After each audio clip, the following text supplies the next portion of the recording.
former NASA astronaut and International Space Station Commander Leroy Chiao joins us now. He also wrote the book Dinner with an Astronaut.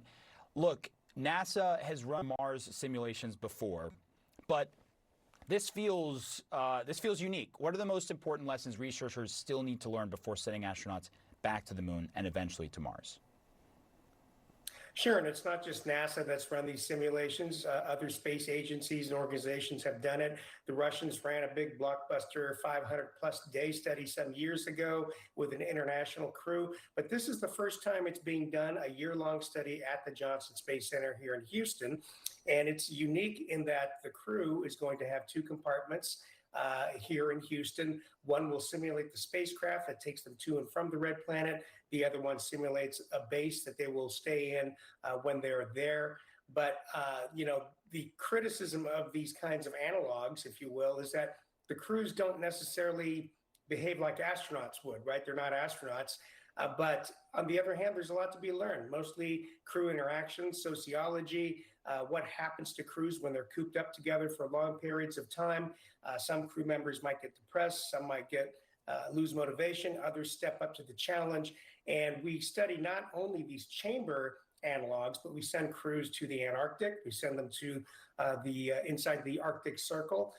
We send them to different places. There's a facility in Hawaii. So this is another study in a long series, and each one we learn a little bit more about crew interactions and what kind of a mix of people should we be sending on a mission like one to Mars that's going to be well over a year long. You know, many people think of space flight as a physical challenge because there are a lot of physical challenges to this. But how much of a year-long mission is really a psychological one that will be tested here as well, living in isolation, confined in a small space and with the same small group every day?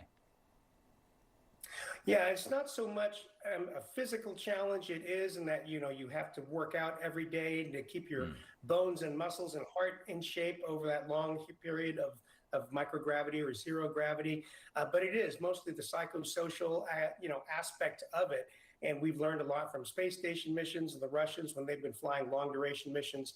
First, in the 1970s, they learned it's very important to pick your combination of people to put together in a small space for a long period of time.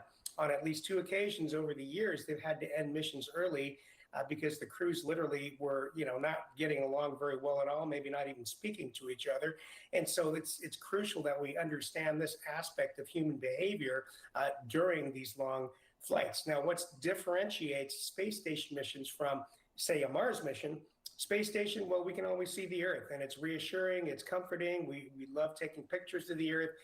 When you're on a Mars mission, you're going to watch the Earth get smaller and smaller and then turn into a star, right? And that's going to be pretty weird psychologically, right?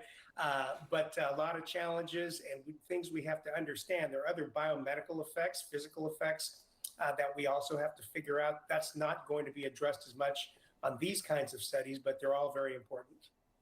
Yeah, I mean, every bit of space research that you can get, no matter how you get it, contributing to a much larger mission here, especially in the years to come. Former NASA astronaut Leroy Chiao, really appreciate you taking the time. Thanks for being here. My pleasure. Thank you. Of course.